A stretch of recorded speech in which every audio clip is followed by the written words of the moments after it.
Yeah, no, we're this is all going up. This is all live. I mean, not live, cool, but but I so if you say something to piss someone off, it's going out. Controversy is what I'm looking for. Yeah. Matthew Bethancourt of Josiah, of Cherry Choke, of early Kings of Frog Island, of Matthew's Hidden Museum, of what else you got? Well, the beginning, that was way back in the beginning, funnily enough. Okay, there you go. Of In the Beginning. That band. I got that reissue. That's that's Electro Hash. That's right. I forgot about that. Of In the Beginning. Yeah.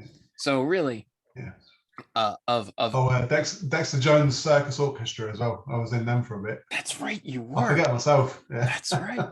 You're in and out. Just like a musical whore, basically. I'll do anything. Not even for money. So I'm not even a whore. There's never any cash involved. Oh, right. Yeah. At least. No, never mind. As I said, this is unedited and it's all going up. So it's wonderful to talk to you, Matthew. Yeah. Thank you for taking the time. Man, always. Last time we spoke was for the post-wax Josiah release.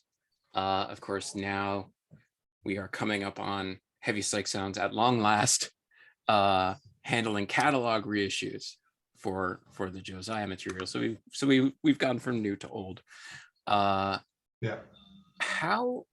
I guess what I'm curious about is in your head, you've got Jack Dickinson playing bass now in Josiah, and he's and you're kind of rolling out as much as one can roll out in this day and age. And how much in your head are you more focused on new Josiah than old Josiah?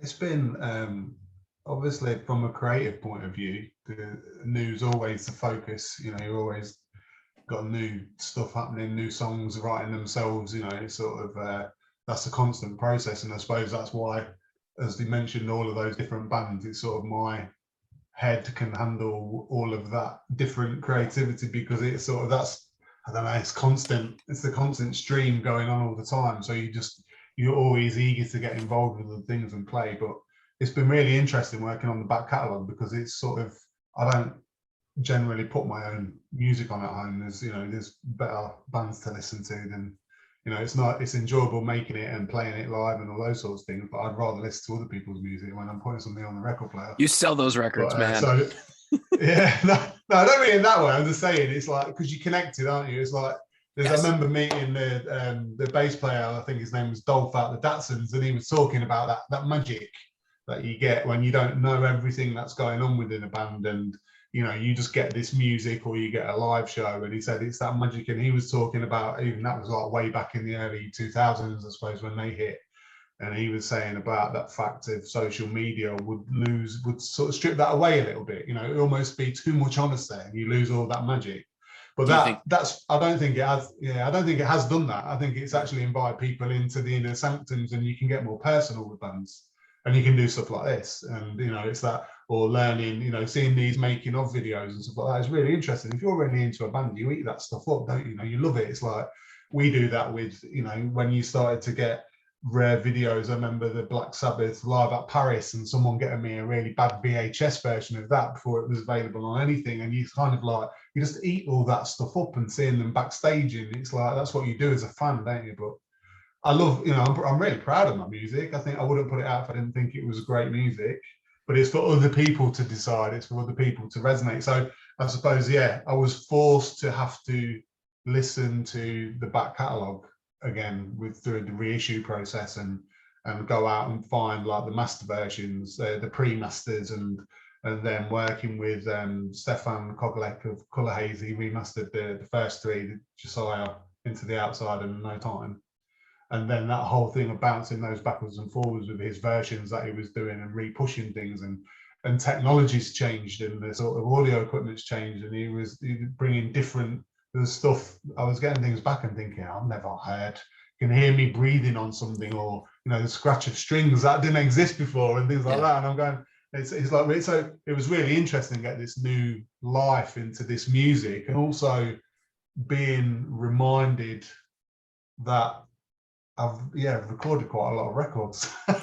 So you kind of forget, you just kind of keep doing it and you go on, and you sort of written a lot of songs and done a lot of recordings, and then you obviously start to pull out old images and you remember situations and tours, and I even had to look up when things were first issued and stuff like that. I don't remember any of that stuff. So you're like, luckily there's a little bit of Google information out there. So Uncle Google came to the rescue. I'm like, oh, that came out then, did it? Oh, all right, cool. So it was good to get re-familiarized with the past, really. It was a good exercise from that point of view. I suppose, long way of answering your question. The focus definitely is on where we're going and what we're doing with all that sort of thing, but we're still, with the new set list that we're doing for the live shows that are coming up, there's a lot of the old stuff. It's mainly old stuff. It's sort of it's reliving, reworking, reinvigorating all that old material, because that's really what people, anyone that's heard of us, that's what they know. They know Malpaso and No Time and all those sorts of tracks. It's like the new album's yet to come out, so it's kind of everything is about the back cat. It's the hits. You could say it's the hits. It's fine. We're all friends here. You're playing the hits. It's all killer, no filler. That's it. It's a start, man. You're starting out with the hits, and then you go, here's one off the new album. Everybody goes to the bathroom. Oh yeah. I love that. I was talking about that the other day. I remember seeing a thing with Roger Chapman from Family, and Family, the Leicester band, always had a thing of they never played their old material. Everything was always the new material, even from the 60s onwards. And he would always be talking about something in the 80s was this really boring kind of like standard blues sort of thing. And I love Family as in the 60s and 70s band, but he was like, this is the best thing I've ever done and all that sort of stuff. I always have that fear as a musician. I always think the newest thing is the best thing I've ever done. I always remember him talking about that and thinking, no, it's rubbish. Right. So again, it's up to everyone else to decide, isn't it? That's where you need to start thinking the next thing is the best thing you'll ever. It's not this. It's not this. It's what's coming up. Yeah. You got to watch out for that. It's always what's coming up. Yeah. That's it, exactly. How does it feel rehearsing those songs again? Then sort of, that kind of nostalgia, right? It's got to be complex. Obviously it's your relationship to the songs that you're revisiting, sort of reigniting. Where do you land emotionally with that material? Is it, I guess, on balance, is it happy memories, or are you kind of like, or is there an edge? No, I think happy, definitely a good feeling. Yeah. When we did, the first album, it's like we're playing, Spacequake is part of the set, and that goes right back. That's the early batch of the first three or four tunes, Spacequake, Malpaso from out of the first raise that Heavy Psych Sounds reissued last year. Mm-hmm. And it's sort of, and we played through a few tracks, and you kind of get a feel for the ones that are working and the ones that are not quite feeling it now. And you kind of, because you don't want to do a cover version of your own music, it needs to feel right and feel like it's coming from the right place. And I was quite surprised with Spacequake, because that kind of fell off the gig list, off the track listing for gigs quite sort of quickly.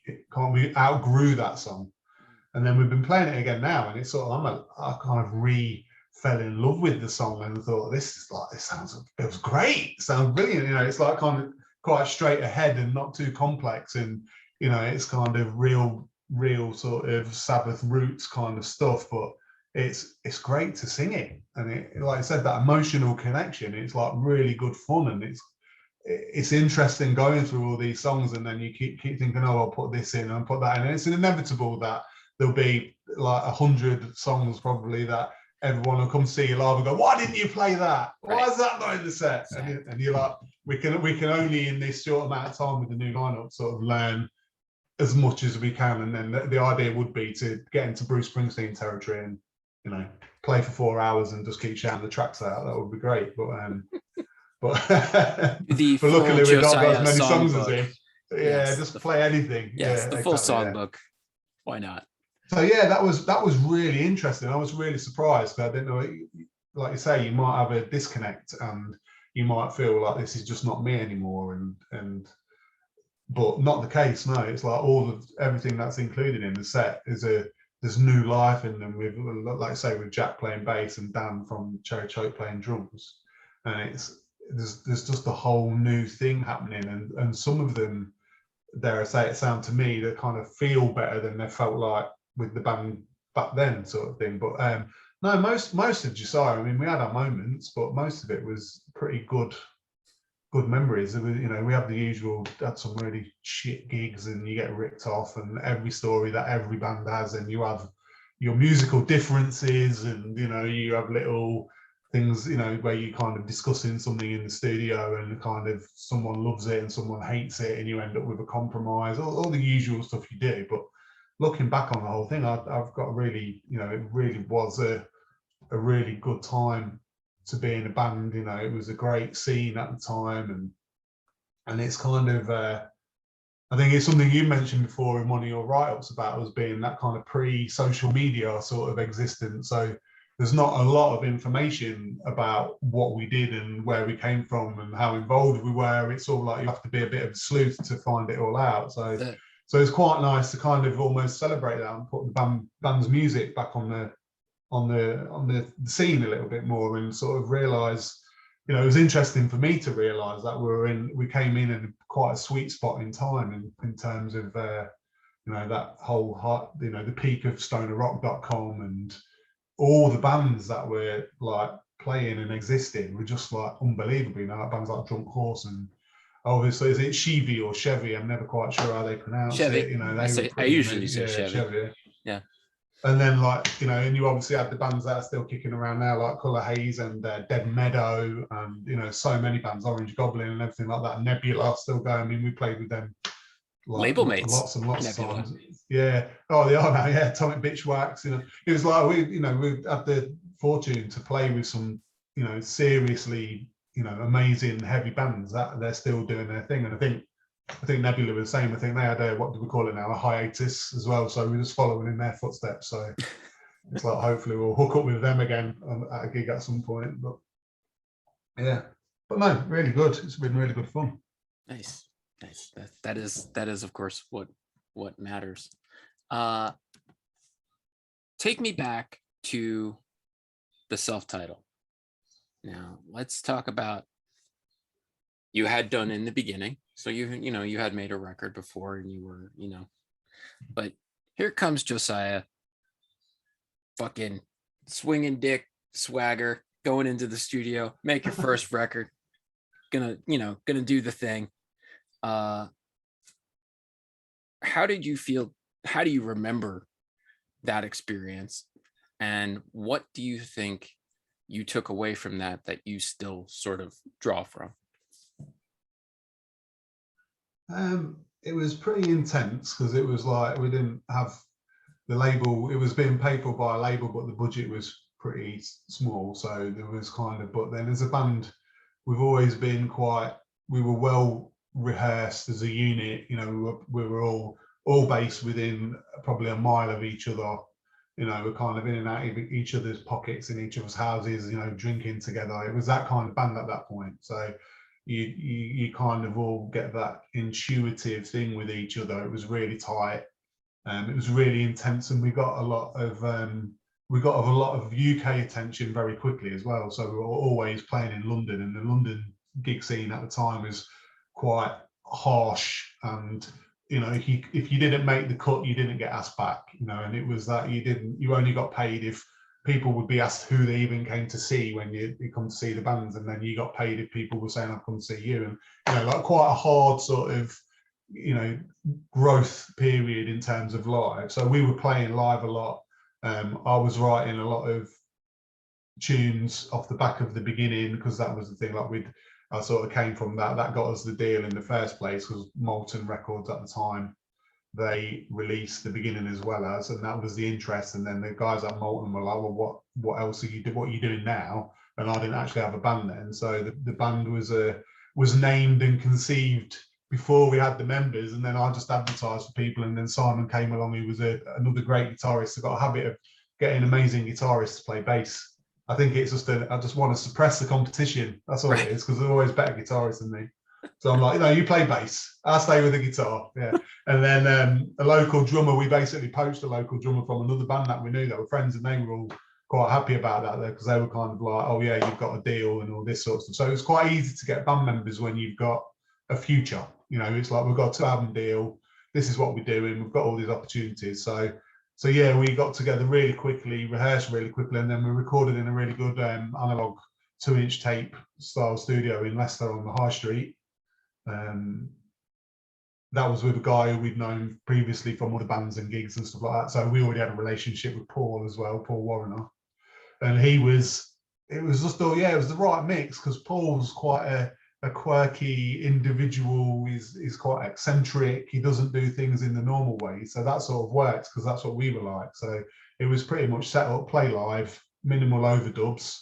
And then a lot of the kind of the trippy weird stuff was Paul doing his thing as we were playing live, and he was using delays at that moment and putting them to tape. So we were working very quick, and it was very much that thing which I think you were saying about lessons learned that I take forward now. It's if something feels good and sounds good, then we go with that. We're not that sort of band that will go, let's spend 2 days retuning a snare to see how many amazing snare sounds we can have. It's like, we've got a natural vibe, we know what we're doing, it already sounds great, let's not mess around, you know, let's get in there and get going. So to keep doing it all while it's hot and while you're all interested. So yeah, again, really good memories. So it was all kind of really quick, everything. It was a sound of a live band, you know, that kind of raw energy, you know, all the effects going all at the same time, lots of noisy cables, and you know, you can hear all that in the recordings. I think, you know, it definitely is, for me, the EP and the first album are,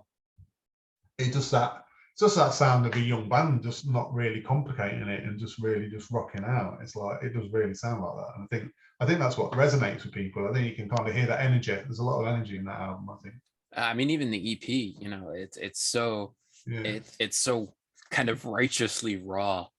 That sound is, you know, you're talking about, you know, I imagine now you can hear the sort of string pulls and various things more than before on the albums. But I mean, even on the EP, like that energy comes through. It's just band in room, hitting it and go. You know, that's kind of the ideal for that.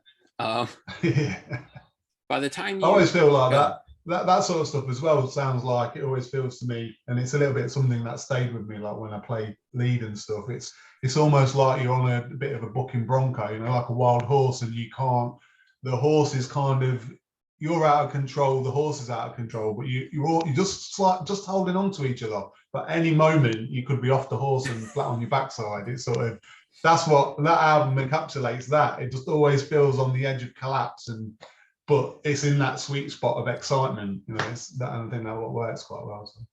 Someone, you know, that's a similar sort of image. You know, someone said to me once, is, you know, you watch Dave Lombardo from when he was in Slayer drumming, and it always seemed like at any given moment the sticks were going to come flying out of his hands and the whole song was going to come apart, right? But it never did.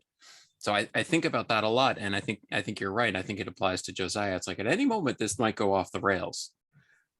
Yeah.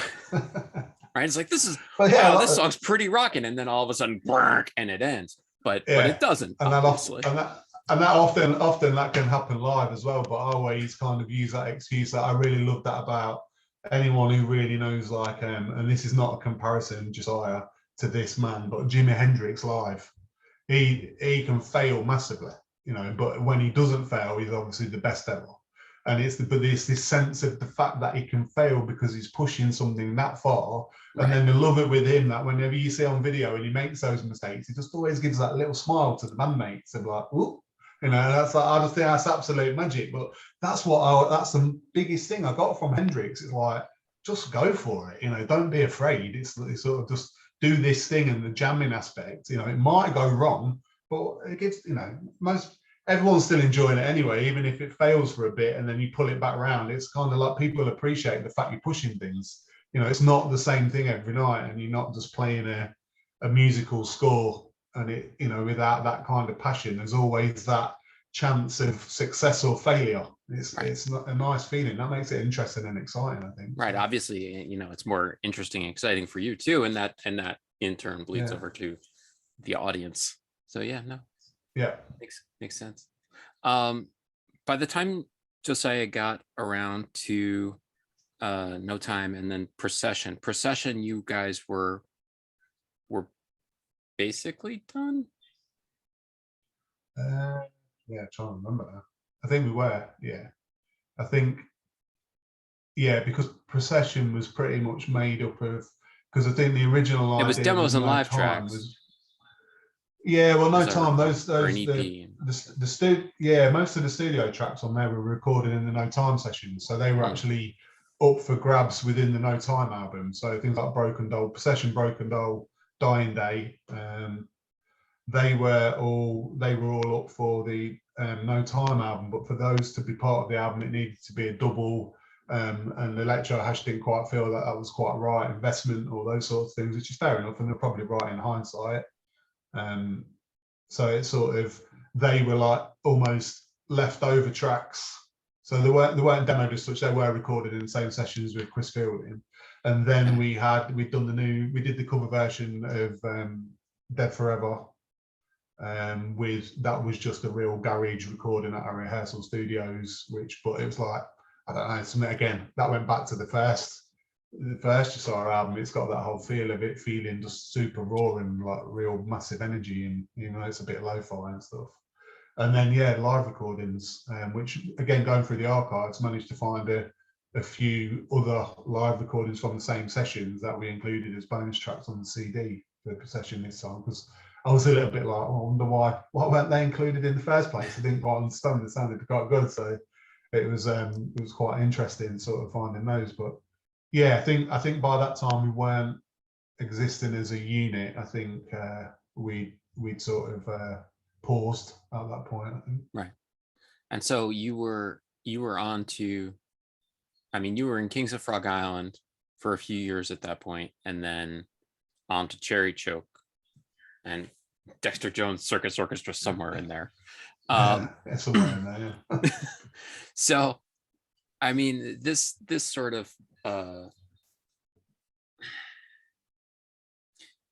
to be sort of backing Josiah now, thinking about new material, working on new material, having recorded the post wax release, you know, to call it full circle is something, but I feel like, you know, you're also with Matthew's Hidden Museum doing kind of the most out there stuff that you've done, right? I think that's fair to say, like in terms of psych and experiments and different exploring different ideas like that. I feel like Matthew's Hidden Museum goes further certainly than Three Dudes in a Room Kicking Ass, which is Josiah, and even Cherry Choke. So I guess in light of that, talk to me about the sense of returning to Josiah as like a focal point for you. Yeah, well, I think it kind of, I mean, everyone's got their lockdown stories, but when suddenly the world stopped spinning and we all slowed down and you suddenly got lots of time on your hand, and you know, you can't work and, you know, do all the normal things in life that were all existing, and suddenly you kind of start thinking. And then that was the point where that real early point, the very, very beginning of the whole pandemic, was, you know, being reflective about everything I've done and things you've done, and getting back in touch with something like Josiah, because we've been moving in that direction with the Cherry Choke lineup and rehearsals, and everything I was writing was just getting heavier and, you know, more riff based, and was just feeling more Josiah to me. It was kind of my whatever was going on in my head was writing this stuff, and I'm like, that just feels like Josiah. It sounds like Josiah, and I wasn't verbalizing it. And then Simon, who was now playing bass in Cherry Choke, the original Josiah bass player, we played something, he was going, "You're writing Josiah tracks." He went, "This is great." You know, he was always the advocate of like, and there was plenty of stuff. We went to see Queens of the Stone Age together at a big festival in London a couple of years ago with Iggy Pop and everything, and Simon's like, "Why? We could have been up here with them. Like, why did we stop? Why did we stop?" It was always that we should have kept the momentum. We could have built something. He was like, you know, always that thing of we could have been contenders. It was something like that with Simon, was that cheerleader of the band. And I'm like, we might have been, might not have been, you know, it's just how it goes. But he obviously needed me to flick that switch to say, okay, this is back. But it's not a calculated thing. You've got to be feeling something like that. And it felt, I suddenly was a bit like, oh, I'm writing all of these songs I'm listening to that we're demoing, it just sounded like Josiah tracks to me. So then that got me then with the pandemic, looking back on things and thinking, oh, I've not even got any of the music isn't even out there. You know, as a band, it kind of, we just exist. There was no Instagram profiles, no Facebook, you know, there's no Spotify or iTunes. There was absolutely nothing at that start of the pandemic. And then weirdly, I'd had a conversation with Ripple about they mentioned something about the Kings of Frog Island and Josiah, and we were just sort of having some conversations. And then I had a conversation with Heavy Psych Sounds about things, and then they suddenly asked about that. And then this was all probably in space of a week, and then Jad at Blues Funeral as well. So I've suddenly got all these emails coming in, and they're kind of, I don't know, like they could sense that I was thinking about Josiah, and I've not mentioned anything. There's not even a Josiah email account. There's nothing whatsoever at this point. It's just all here. Right. All in the man's imagination of like the band exists again, or I suppose all here in the heart as well. You know, it's kind of like, I'm like, oh, this is, you know, feels like. And then because of that interest and everything that happened, you know, subsequently with doing the new album with Blues Funeral and the back cat with Heavy Psych and all that sort of thing, it was really encouraging and nice that people were actually interested, and they kind of remembered what you'd done, and they were interested in bringing that back to what is basically a new audience on the whole as well, and sort of a new music scene as well, which I think is pretty the whole scene and bands again. I think it's another golden time, I think, with what's going on creatively with so many different bands. I think it's like right up there as in a creative moment, and there's so many amazing, talented like musicians and writers and all the bands and the appetite as well, all the festivals and the gigs and everything. It's like it's a very, very rich scene, you know. People, it's really interesting. I think probably more so than ever, really. And it was. I've lost my thread. What were we talking about? No, but I agree. I've done my usual thing. Whatever it was, I agree with you though. I think you're right. I think you know, there was that moment in sort of the pre-social media, late 90s, early 2000s, when it was the MySpace era, before sort of social media went mobile and really sort of got out to mainstream, like Facebook, Instagram, Twitter, now whatever, Elon Musk. So I mean, you know, I think there was that moment of bands that now have kind of been not brushed aside, but sort of, you know, lost from that. And Josiah, you know, one of many. But you know, what's interesting to me at least is how much something like an Into the Outside or Josiah record can still sort of speak to that new generation of listeners who's come up since.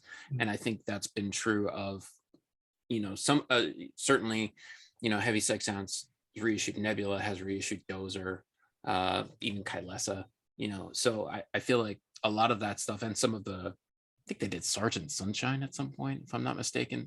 Yeah. So I mean, you know, they've done a really good job of realizing that there's still an appetite for this stuff, that it's still relevant to the people who have, you know, who started listening to heavy music in 2012, 2015, whenever it was, and don't have the sort of context for what's going on, why there's all this now, and where it sort of came from.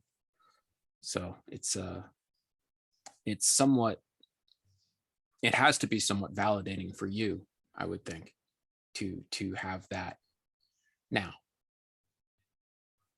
Yeah, I suppose I don't know whether it's validation. I've never really looked for that. I think it's resonance. I think that's the thing for me that I always talk about. You know, if your music, if it at least gets a chance and it gets out there and people listen to it, if it's capable of resonating with people and they can get an emotional connection, or they just get like a feel good connection, or it just excites them, or they just love that riff, or there's something about whatever the reasons are on whatever level, it's that resonance I think is really, really nice. You know, so when people do dig, when they're into what you're doing and they really dig it, it's brilliant, you know, because you can't force that with any of the greatest advertising in the world, or, you know, whoever you go and play live to or anything. If it's not going to resonate, it's not going to resonate.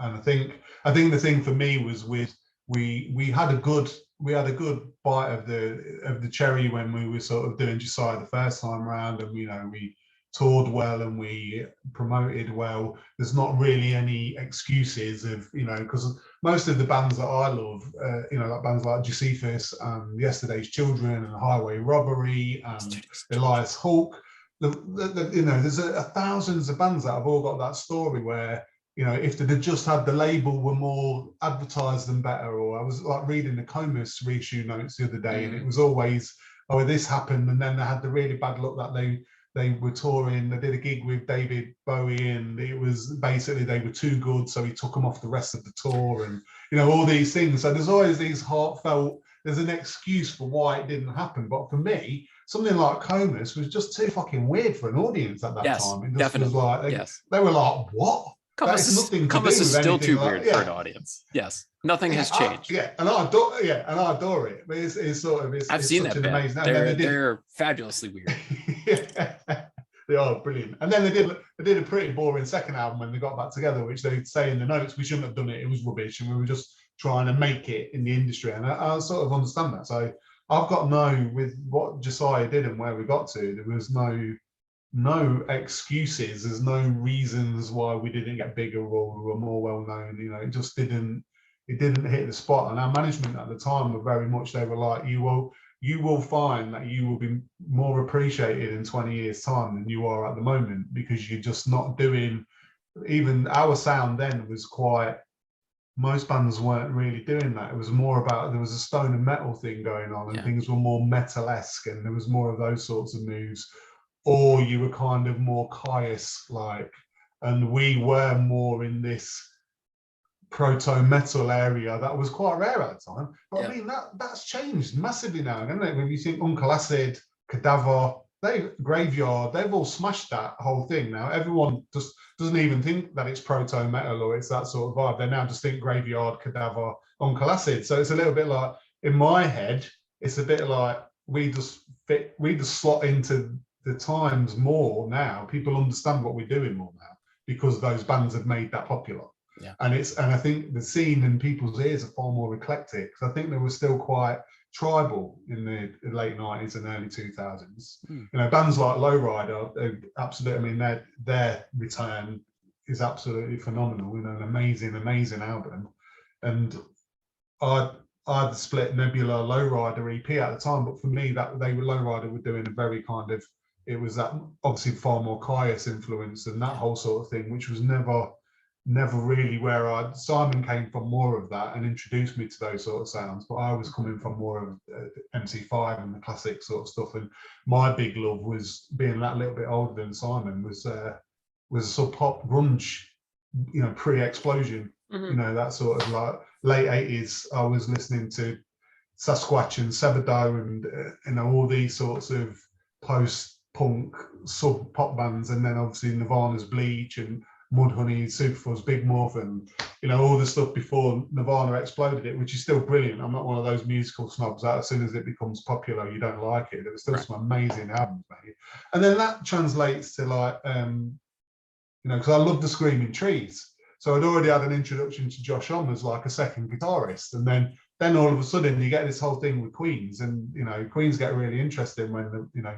Songs for the Deaf for me, I think, and again, a lot of people are like, oh, that's a turn-off point. But for me, that's the big switch on, and you know, Lanigan on that, you know, and obviously sadly Lanigan's not with us anymore, and it's sort of, but he's got, again, what an amazing body of work that he's left behind him. It's sort of because the man was hungry and he always wanted to do stuff. His writing, his poetry, you know, he's sort of the interviews I've watched with him when he does these sorts of things. I mean, they're just like they're mind blowing. He's just so funny. He's so entertaining. He's like, you know, it's the whole creative package. So it's a shame he's gone. But I've done the same thing. I've taken us down a rabbit hole again. I do this the whole time. I don't know what we were talking about. I like it. You're jamming. Yeah, you're just jamming. That's fine. I think you just jam. Yeah, I think it's the fact that the scene at the minute is it's rich. You know, it's a wealth of, and everyone's just open. I think so.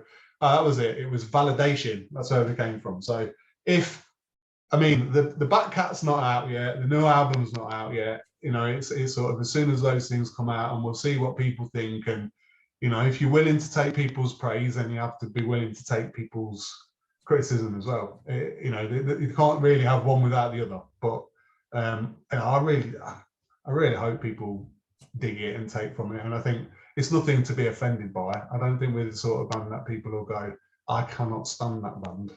You know, it's not that sort of Marmite thing. You're either kind of like, yeah, they're all right, or no, I really dig it. It's great. But the point is, it comes from a place where it excites us. You know, we all love music. Everyone who made those old records and the new records are all music lovers. They all love playing live, seeing live bands, listening to music by bands old and new. You know, we've all got very open and eclectic tastes, and we're not really genre driven, and we're not really driven by a fashion or a time, or if something had been made 10 years ago or yesterday, and all these sorts of things. You know, it is just about good music, and if you resonate with it. So all we can ask of the audience listening to Josiah is if you resonate, and amazing. Hopefully you do.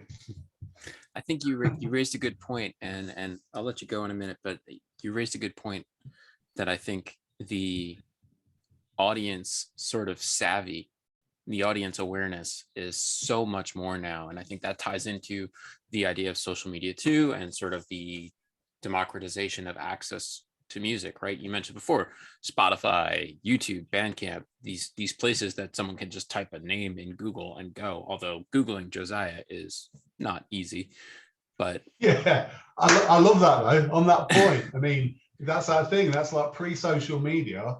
I had no fucking idea how popular that name was in the States. No idea whatsoever. I'm like Zacharias, Josephus, Elias Hall, Josiah. Brilliant. It was almost Jesus. I was going to go for that, and I thought it's as close to Jesus as we can get. It's biblical, and you got to remember the context. Queens of the Stone Age, Nebula, you know, Caius, all these names that were kind of quite galactic, and Orange Goblin, and we really wanted a name that wasn't that Monster Magnet. You know, we weren't going to go with those names because I think that's that thing now. So many bands have got these great versions of those types of names, like Acid Mammoth, and you know, you could just keep going and going. They're like brilliant, like they're the best stoner rock names ever, and doom names. But we were working against that, and I had no idea of the pain that name would bring, like in legal terms and things like that. But luckily, we were the first ones to be making music under that name. And I think there's a Christian rock band called Josiah who made an album called Verona, who, when we played Roadburn for the first time, the guys were a bit lazy on the PR and put a picture of them in the posters instead of us. And it was like, we had to contact them and say, that's not us, guys. That's an American band. They look they look like real straight edge and all that sort of thing. So, and then there's been that Josiah who became Josiah and the Bonnevilles. And then on Spotify, there's like a million rappers. Obviously, it's a very popular, and then even on Instagram, like I say, oh my god, it's like. But now I quite like that fact that it's not that easy. It's like, I suppose in a similar way to Nebula, you put Nebula in, it's a hard hunt. You know, it takes a lot. There's a lot of bands called that, and obviously you get lots of cosmic stuff. And I think there's a nice playfulness in it. It's not just that easy to get to it. It's kind of a need to know, and you need to find the right routes. I mean, Jad even got in touch with me the other day. I'm trying to find an iTunes link to Josiah. I can't find the right one. It's a minefield. Send me the link, and it's like, but that, you know. So I've actually, it was one of those things where it was a little bit like it was a curse for a little while, and you thought, oh, it's like everyone's so confused. But now I kind of quite think it seems to be working. And then even with Google, we seem to appear quite high up for something that's, you know, we should, you know, you always wonder why. It's kind of like, why all of a sudden it'll pop it's probably Heavy Psych at the end of the day. Those guys are pretty good at plugging everything. So all of a sudden I'm seeing the Heavy Psych reissues all seem to be, we seem to be above the Hebrew king now in terms of that, because Heavy Psych are so good at pushing the goods. So Right. so thank you to Heavy Psych. Yeah, no, they made you, I mean, insert your bigger than Jesus joke here. I mean, right? Bigger Yeah. than Josiah, bigger than the original Josiah. Yeah, exactly. There you go. What is, I mean, so your live show's coming up, right? What is the plan for that and after? What's next? So we Get got these reissues out, we've get got post wax out, play shows, onward. yeah, we're already demoing the next Josiah album. That's already being written and demoed. Because everything's been, again, pandemics made this whole, it's been a very stretched out situation from the point of finishing the album and then it actually getting through the process of being produced and all those sorts of things. So we're obviously almost creatively, you know, we're already on top of the next thing whilst concentrating on what we're doing. So I think 19th, the Saltwater comes out as a single from the new album with video, and then there's a program of the 3 tracks being produced from that, and I think then that moves towards somewhere in the summer that hopefully the new album will be out. We're playing Desert Fest London in a couple of weeks' time. Oh, that lineup. Yeah, it's like unbelievable. It's kind of like, I think there's 3 bands playing when we're playing that I would have really liked to have gone and see, but it's always the way. Yeah. Yeah. But I'm looking forward to seeing, there's a great band from London, Old Horn Tooth. Yes. Have I said that right? Yes, Old Horn Tooth. Yeah. Yep. They've now been added to the lineup and they're playing over in the Devonshire Arms way before we're playing. So they're definitely on my list. I'll be going and checking them out. Yeah, they are pretty enjoying good. their stuff. Yeah. And I think they've just signed a deal, haven't they, with Majestic, I think. Majestic right. Mountain, So yep. that's like, yeah, so I'm looking forward to their first full length. I think will be pretty cool. Yeah. But that's what I'm saying, so many great bands. So I'm looking forward to seeing, I've got to try and save my ears a little bit from when we play, but I'll be there and sort of checking out lots of bands. So that's like really brilliant. But that's a great, I mean, really thankful for Desert Fest for us as a comeback thing to come back into and play something like that and headline the Black Heart on Saturday night is pretty awesome. amazing. So we're really pumped for that. We're Yeah. really excited. We've got a gig before that in a place called Northwich the Saturday before. So that's just like a small sort of venue, but that's with our friends. Yeah, the King's Pistol. So yeah, nice little. Yeah. See, blow the cobwebs off the, you know, being on stage. Been a few years now with the pandemic and everything. So, and then we've just got a festival. We're playing the Black Deer Fest in June in the UK. Yep. That's with bands like Orange Goblin, Stake, Admirals, the Cloudslayer, line up with them. And then there's plans to get us out on tour, European tours, all that sort of thing. So get out on the road really to promote the new album and the Back Cat later on in the year, next year. So yeah, lots to do, there's lots of plans. We're really hungry and want to get back to it and get players live as much as possible, and you know, you get to meet some beautiful people and, you know, just get some resonance going. Right. Do the thing, man. You want to do the thing. It's cool. Do the thing. It's been a long time. You want to do the thing. I think that's totally fair. Matthew, thank you so much for chatting. I'm gonna stop the recording in a second, but before I go, thank you for taking the time, and I am so glad that the back catalog is getting back out. Cheers, man. Appreciate it. Yeah, hang on one second.